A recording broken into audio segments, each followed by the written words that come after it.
आज हमने एक बहुत महत्वपूर्ण विषय पर कार्य स्थगन के लिए नोटिस दिया था नियम 67 के अंतर्गत, जिसमें माननीय सदस्य रणधीर शर्मा जी, विपिन परमार जी, सतपाल सिंह सत्ती जी ने वो प्रस्ताव दिया था, नोटिस दिया था। और इस नोटिस के अंतर्गत हमने कहा कि आज सदन की सारी कार्यवाही स्थगित करके सबसे बड़े मुद्दे पर, सबसे महत्वपूर्ण विषय पर हम चर्चा करें, और वो विषय है हिमाचल प्रदेश में बेरोजगारों को नौकरी ना मिलना। 1 साल का कार्यकाल कांग्रेस पार्टी का पूरा हो गया, लेकिन 1 साल में किसी भी बेरोजगार को नौकरी नहीं मिली। उल्टे हिमाचल प्रदेश में 10,000 से ज़्यादा आउटसोर्स पे लगे हुए कर्मचारियों को नौकरी से निकाल दिया गया है। मल्टीटास्क वर्कर जो लगे थे, पीडब्ल्यूडी में लगे थे, आईपीएच में लगे थे, हजारों की संख्या में उनको निकाल दिया गया। और कहां एक तरफ कांग्रेस पार्टी ने सत्ता में आने से पहले गारंटी दी थी कि हिमाचल प्रदेश में कांग्रेस पार्टी की सरकार अगर सत्ता में आती है 5 लाख बेरोजगारों को हम हिमाचल प्रदेश में नौकरी देंगे। और उसमें आगे बढ़ करके ये कहा था कैबिनेट की पहली बैठक में ये निर्णय लिया जाएगा कि 1 लाख बेरोजगारों के लिए नौकरियां निकाल दी जाएंगी।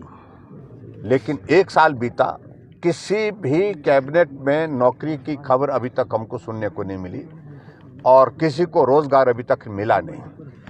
उल्टा हिमाचल प्रदेश में जो नौकरियां हमने कैबिनेट से स्वीकृत करके उनको प्रोसेस, भर्ती की प्रक्रिया जो शुरू की थी, उस प्रक्रिया के अंतर्गत कुछ लोगों को नौकरियां देने की जो है वो बात जो चली हुई थी, वो भी अभी तक जो है उसमें से बहुत सारे बच्चों के हजारों की संख्या में जिनके परिणाम अभी तक नहीं निकाले गए।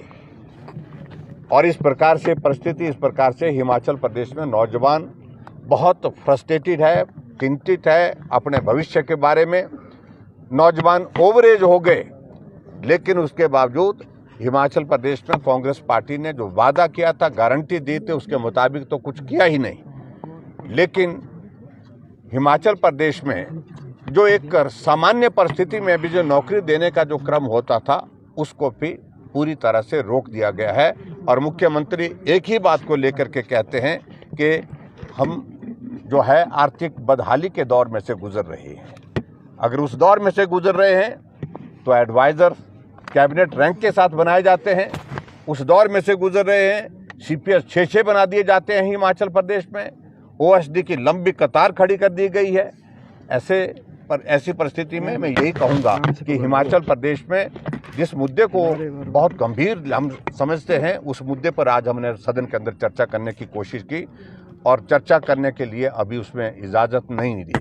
अध्यक्ष महोदय की ओर से प्रस्ताव हमारे समक्ष आया कि नियम 67 को हम नियम 130 के अंतर्गत हम इसको बदलना चाहते हैं।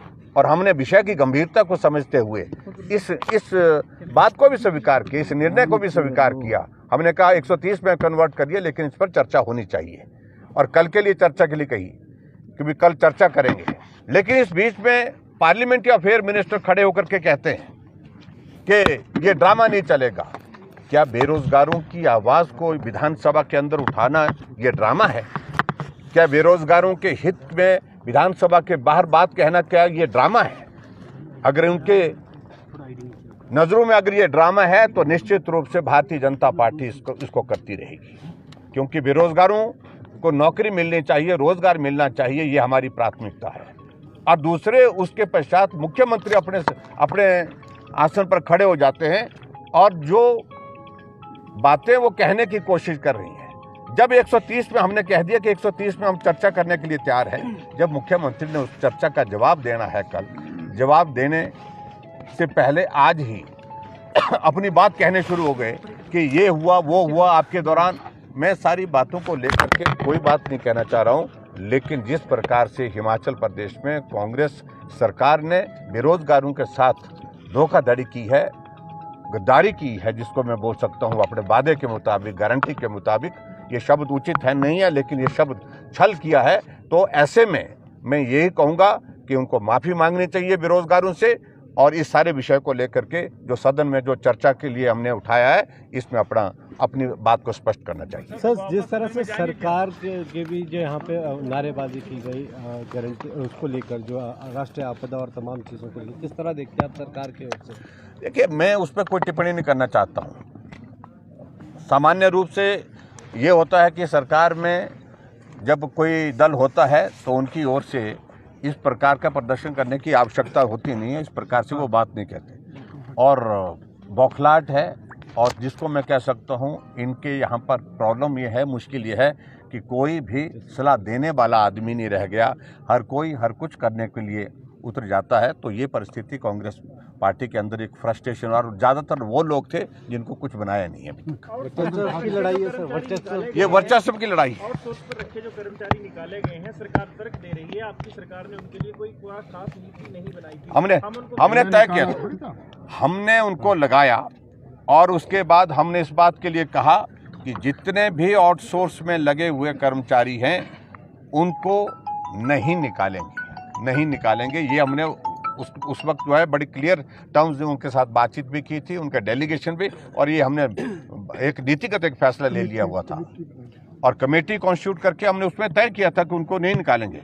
और पर्टिकुलरली जो कोविड के दौरान लगे हुए उनके बारे में तो हमने बिल्कुल साफ कहा था कि इन बच्चों ने बहुत कठिनाई में काम किया है, बहुत मानवीय ढंग से इनने जो है अपनी सेवाएं दी हैं। इनके बारे में निश्चित रूप से हम आने वाले समय में इस बात को सुनिश्चित करेंगे कि उनकी नौकरी कायम रहे।